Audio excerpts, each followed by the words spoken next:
Animal Jam is a game intended for kids aged 7 to 12 years old. While the demographic may be for those aged 13 to 25, please note that this video will contain mature language and swearing. Please do not witch hunt any of the names mentioned in the video, it will not be tolerated.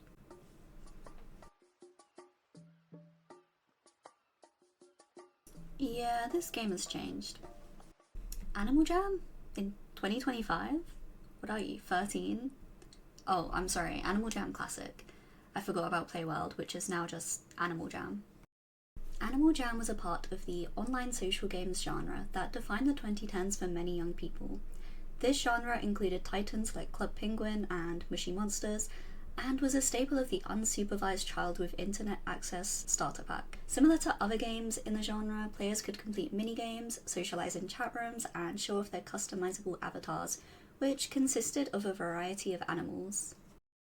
Animal Jam dethroned the attack on the World Trade Center as the most important thing to happen on the 11th of September, and reached 100 million registered players in 2014. This was considered the game's peak, but is still played to this day by its small but dedicated cult following. There were many virtual world games that I spent hours upon hours playing, such as Fantage, Panfu, Club Penguin, WolfQuest, and Feral. No, not that one.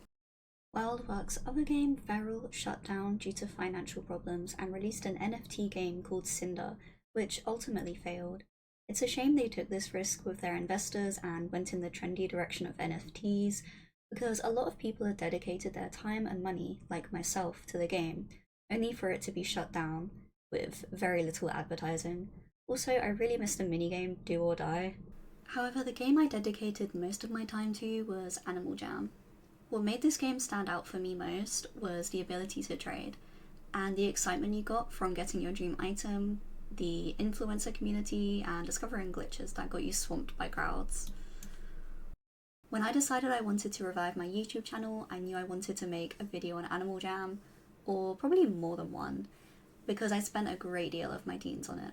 From 2013 till about 2017, I was an addict. I'm sure we can all relate to the feeling of staring at the clock all day at school, waiting for it to hit 3 so we can rush home and do what we want to do. For many of my school years, this was Animal Jam. Every Monday there was a new rare item up for grabs, and I spent the whole day thinking about what it could be. I spent weeks feverishly awaiting upcoming updates, such as the addition of raccoons. It's safe to say the game took over my life. 10 years ago, maybe you too remember being at school, awaiting to jump on, roleplay with friends, or trade up to one of the items of your dreams.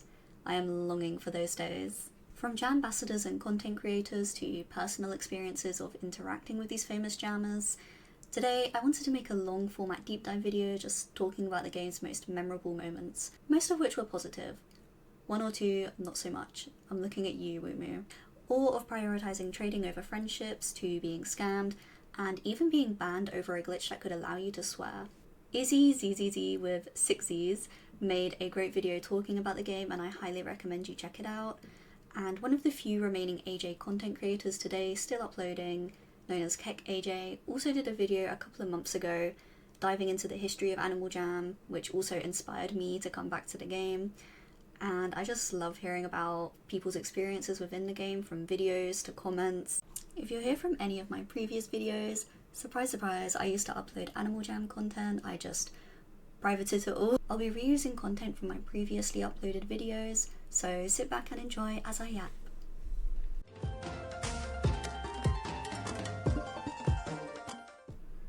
I for one had my own unique experiences. I loved exploiting the non-member member animal glitch. It made me get swamped back in 2013 when the glitch was relatively unknown. Dark Knight Wolf made a video on me, and that's how we became friends, to this day actually. You can still do the glitch, it just requires 2 accounts. You'll want to trade the account with the expired membership a masterpiece, click on the magnifying glass and then go to the den of the masterpiece owner. You'll be able to click switch animals and play as the member animal as a non-member. Just click no thanks on this bit. Every time you log in, you'll have to do this glitch, which is annoying. Players who did this glitch the old way don't have to do the glitch every time. I have this account where I became a non-member deer the old way, and it was just done by spam clicking and praying the click goes through at the right frame and on the portal of where you're trying to go. If you succeed, you can access the map and go underwater to also unlock an underwater member animal. One time I messed up this glitch because the last animal I used underwater was a seal, and when I went on land I became my seal. Weirdly, you could be a polar bear underwater but a different animal when returning to land. Onto the glitch that allows you to swear. I remember coming across someone who tested it out in Crystal Sands right here. It was a bunny and they typed "Sir says swear." I think the glitch required using a colon, and of course I only tested this out on a backup account. It was pretty funny. I remember this time when I showed this glitch to a friend who immediately just typed, and he got banned. In the end, we paid our dues because it was actually really sad and it took ages for him to get his account back. And here's a video of me being sad because he also decided to quit and play League of Legends instead. Before that though, we of course went to Jamar Township looking like F-Man's red and black wolf and just started saying "Sir says," and oh my god, everyone was freaking out. I wish I had recorded it all for you to see. I think I also felt so bad that he got banned and I didn't, that I just flat out said the word and got banned. That got me in trouble with my parents. Speaking of silly troll videos I did, does anyone remember the user 1231 that had a llama in one of their animal slots? Before llamas were released, for some reason an account logged in one day and found this in their animal slots. We were all freaking out. In this video I have long since privated, I trolled a bunch of people by pretending to be the llama. All I did was make my deer blue and a little fluffy. I used the eyeless glitch as well to look as similar to 1231's glitched llama as possible. With the help of my friend grabbing people's attention, people actually believed it. Another really cool glitch was the discontinued variants of certain items. Regular items such as turquoise rings, cupid wings, or festive lights were originally released as set colours, but later discontinued from stores and known unofficially as glitched. New versions were released with slightly different changes made. For example, the glossiness of cupid wings were made duller to be a bit more gentle on the eyes. What made these items glitched was that you could contact AJHQ, tell them you were scammed, and have them send you back the items you lost. This led to people exploiting AJHQ's generosity, and you can no longer receive compensated items, so just be careful. Sometimes the items glitched and were obtained as pure Genta. Clearly something went wrong in the code here. I have no idea what though. If every pork chop were perfect, we wouldn't have hot dogs. Or rather, it was a happy accident because these magenta items were high in demand, despite being kinda ugly. The final glitch I want to talk about is the colour glitch, which my friend James Lion King discovered when he was changing animals, and his den at the same time. He asked me, "Wait, do you see what colour I am?" And I replied with, "Oh my god, how is your otter pure white?" The pure white colour I'm referring to is the one that Arctic wolves, foxes, and polar bears have. Many more animals have their own special colour variants. When spring bunnies were released, this unlocked so many different combinations of glitched colours such as black or magenta flowers. In order to do the glitch, you had to switch animals. As you were doing so, you'll change the den from land to water or vice versa, and you'd have to do this quickly. The animal you change into places the colours onto the animal that is switched to as the den is switched. The glitch has worked if your animal icon is glitched, and your animal itself is frozen in animation. Click to customize your animal, but all you need to do is change an item of clothing, pattern, or eye shape. Exit out, relog, and voila! You have yourself a uniquely colored animal. Changing the eye shape to an underwater animal eye on a land animal gives you the eyeless glitch. It is also important to note that this glitch no longer works, but there is another way to do it with the jammer wall. Make sure your jammer wall is enabled. In my case, mine wasn't working, so I had to search this up. Begin changing animals and quickly access the jammer wall. Click the icon in the corner twice, so just spam click in this left corner area and just change some clothes or something. Exit out, and if you're quick enough, you will have your results. I think this glitch is patched, I don't know. I think there might be other ways to do it now. I really don't know. Now, I mentioned I didn't have a great experience with Wootmoo. The reason for this is that after my friend James discovered the colour glitch, Wootmoo befriended us both and had us explain how we did it to him. What really disappointed me after all those years of looking up to Wootmoo was when he made a video on the glitch and didn't credit my friend anywhere. Being naive preteens, we were innocently swept up in Wootmoo becoming our friends. It's incredibly heartbreaking looking back at that, especially when I was unfriended sometime after. I doubt he even remembers or cares. I know it's 10 years later, and yes, I'm outing some ancient drama, but I think the state of affairs deserves some justice. James Lion King, my friend, is the one who discovered this glitch and deserves credit for, not Wootmoo. I don't claim that he was necessarily the first to discover the glitch, but there was a lack of credit given to my friend. To a 13-year-old, these jammers were on another level. Most had around 50k subscribers and some reached 100k. Because AJHQ turned those with more than 10k subscribers into Jambassadors, we put them on a pedestal. I think we did that because they were our age or slightly older, and realistically we could have just as easily downloaded a recording software and posted our own content, but they had confidence, friends, buddies, and good vibes, and kind of won at capitalism. These people were teens, some young adults, and were role models for us younger jammers. They were people to look up to. Julian2AJ was my idol for this game. He had this supreme being, and I really admired him within the community because he was entertaining and one of the first content creators of AJ to gain a large following. He wore common or shop items rather than the typical spike and headdress combo, which as a famous jammer gave Julian a really distinctive look. As I mentioned before, I wanted to discuss my personal interactions with famous jammers. So I'm 90% sure that when I first joined the game, on literally the first day I was playing, I saw Julian trading in Crystal Sands. I had no idea who he was at the time, just that people were swamping a black and white Arctic wolf screaming Julian. It kind of felt like that moment in Pokemon in the first episode where Ash sees Ho-Oh at the beginning of his journey. Like, I saw this mythical Pokemon, I had no clue how rare that situation was. I didn't know who Julian was, just that people were freaking out and fangirling. I was more interested in figuring out where the bloody clothes shop was, so I left, never to come across Julian in the game again. On the topic of Julian, unfortunately he faced accounts of hacking, suspensions, and honestly received the short end of the stick. It felt like AJHQ harbored resentment for Julian, all because he promoted flash trading and made jammers aware of faults within the game, like aware of the scams. Despite being a kid, this didn't stop the multinational company from pushing Julian outside of the prestigious circle of other Jambassadors for other children to see. I mean, don't hate the player, hate the game. Eventually they did change the trading system, so aka two-step verification. Scammers worked around this and went on to invent trust trading. Next up, Apari. He was the most popular Animal Jam content creator if you don't count Izzy or Quackity. With Animal Jam having a predominantly female player base, it's no surprise that Apari quickly rose to fame. As someone who religiously watched Apari after school, I think he was really entertaining and had a certain charisma, or riz, as the kids would say. If you're watching this video, you probably already know who Apari is and that he definitely made an impression online, especially recently, after making multiple poor choices when it came to his career. What you may not know is where he is now and that he makes rap music on SoundCloud. After his Animal Jam career, Apari would go on to livestream, talk about drugs, say slurs, and at one point pissed on stream. Obviously, most of the community has grown up, but I have no idea if young impressionable fans are exposed to this.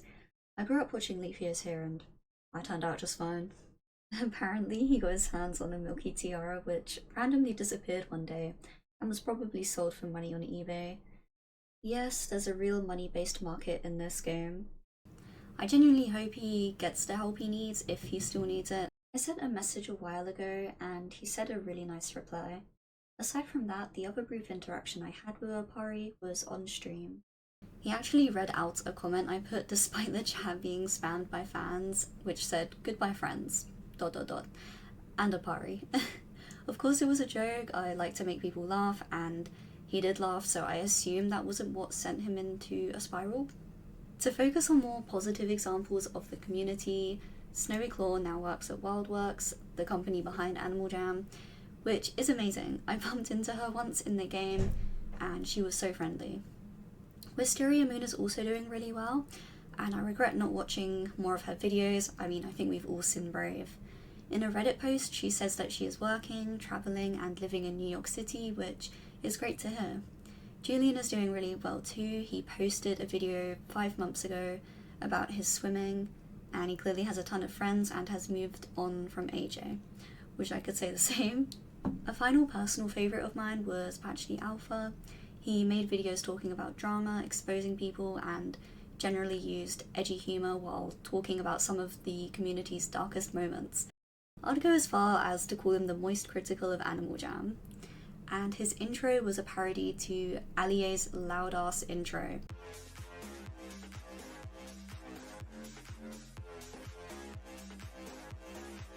"2016 kids know." I sent him a message a year ago and he's really kind and we had a nice conversation, but he has moved on to playing games with a bit more amenities and I don't blame him.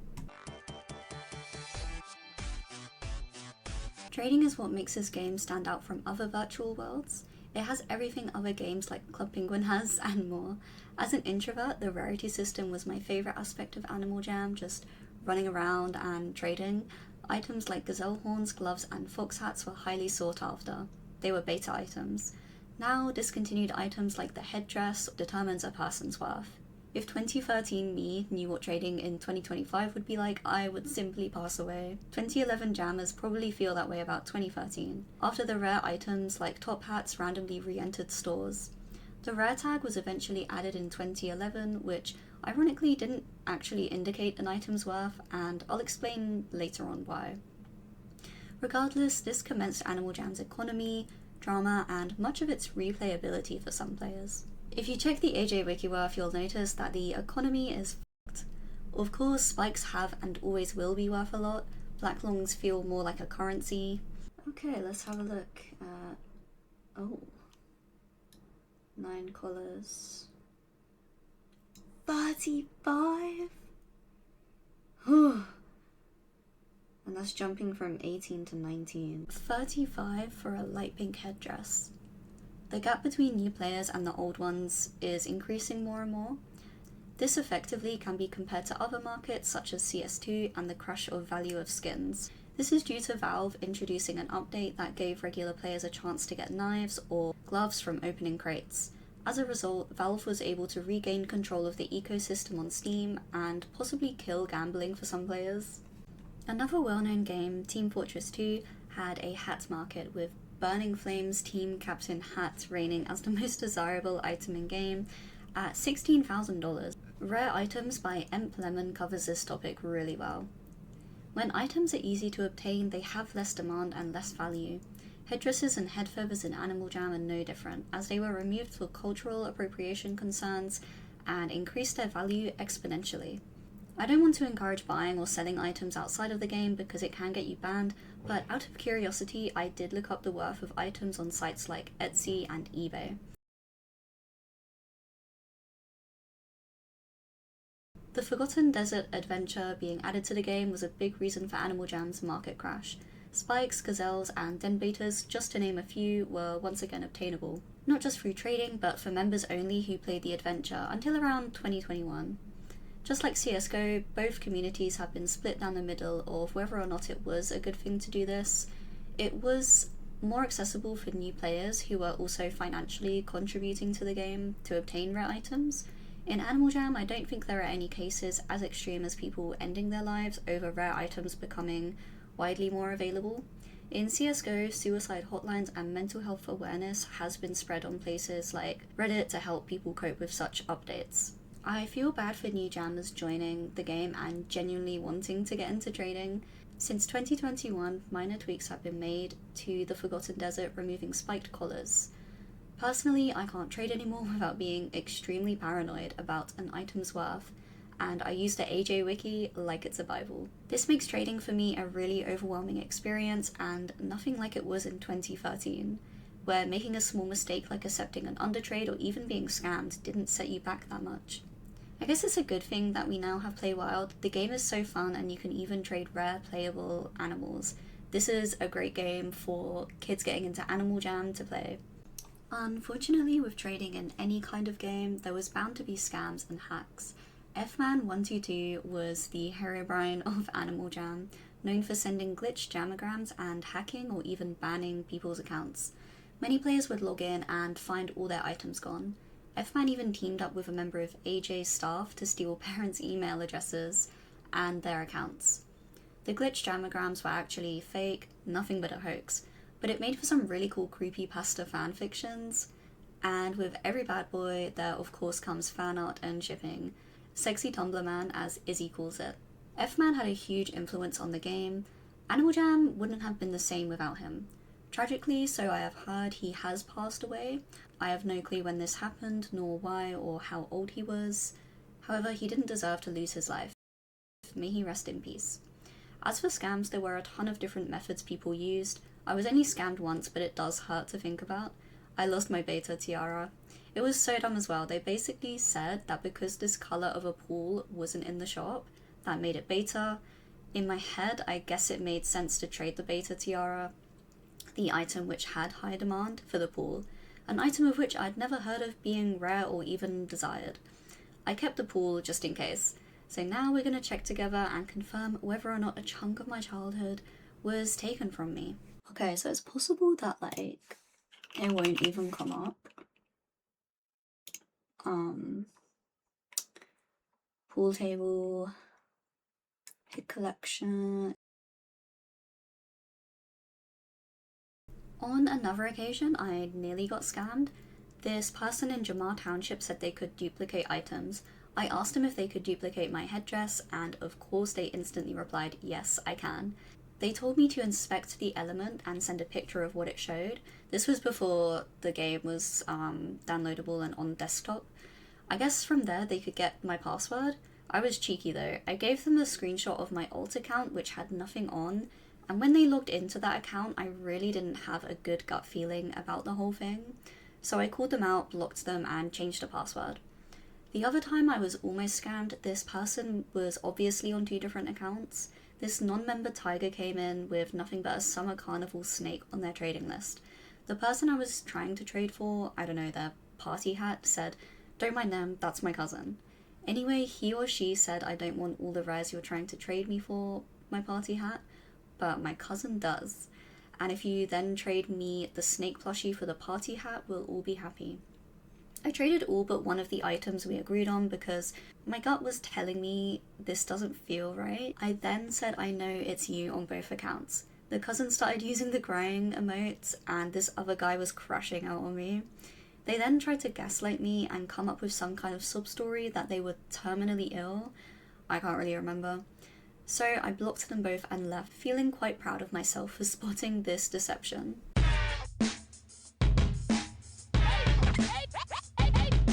This entire video was a breath of nostalgia.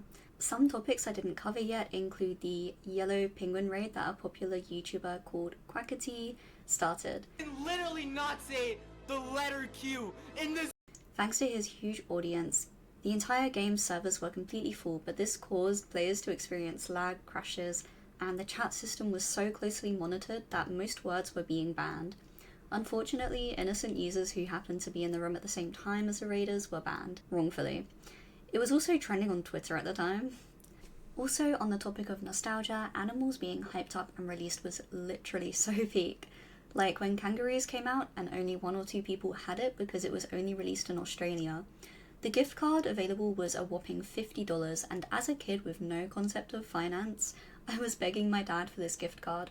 Of course I didn't get it, and I'm quite relieved about that looking back, as Kangaroos were literally released for 10 diamonds. Hardly anyone plays this animal anymore, and you just had to be there to know. There is also a mobile game called AJ Jump where you get to play as a kangaroo and you could transfer a pet Joey to the main game. I loved playing that 10 years ago. I noticed it costs money to play now instead of being free though. On the other hand, Tunnel Town, another mobile game from AJ, is free to play. That game was so fun back when I played it in my childhood. In conclusion, Animal Jam nowadays has a declining player base, but has achieved a total of 160 million registered players. The game doesn't update anymore, with the last animal being added as the moose. It feels like the quality of the game really dropped off with items equipped by newer animals, and their patterns looking so visually bad. In comparison, Play Wild has seen some unique and well-made animals being released like moths, dinosaurs, and even fantasy creatures like this unicorn, jackalope, and dragons. Some of the last animals released are so chopped and disproportionate, I literally refuse to waste diamonds on something I'll never play. I think one of the features of the game that puts me off playing again as a woman in her early 20s is the chat restrictions. I think TikTok comments perfectly encapsulate how people want to speak freely. Not like on Twitter, that's a bit... But it's just really hard to communicate on Animal Jam as an adult with plenty of opinions about the world and wanting to talk about more complicated topics and the economic state of the world rather than party in my den. And with trading being in its late stage capitalism phase where I don't have the energy to closely follow guides so as not to accidentally set myself back a week's worth of trading, priorities just change too much as you get older. If anything, one day I want to make my own virtual game like Animal Jam. I think growing up playing these sorts of games, I'm aware of features that will work and won't work. Animal Jam has most likely passed its prime and perhaps a new game will take its place. Although TikTok and Roblox has the attention of kids these days, who knows what might take its place. A huge thank you to my friends for helping me script this video, and without them, this video wouldn't be nearly as long or as refined as it was in its final draft, and I'll see you in the next video. Bye bye!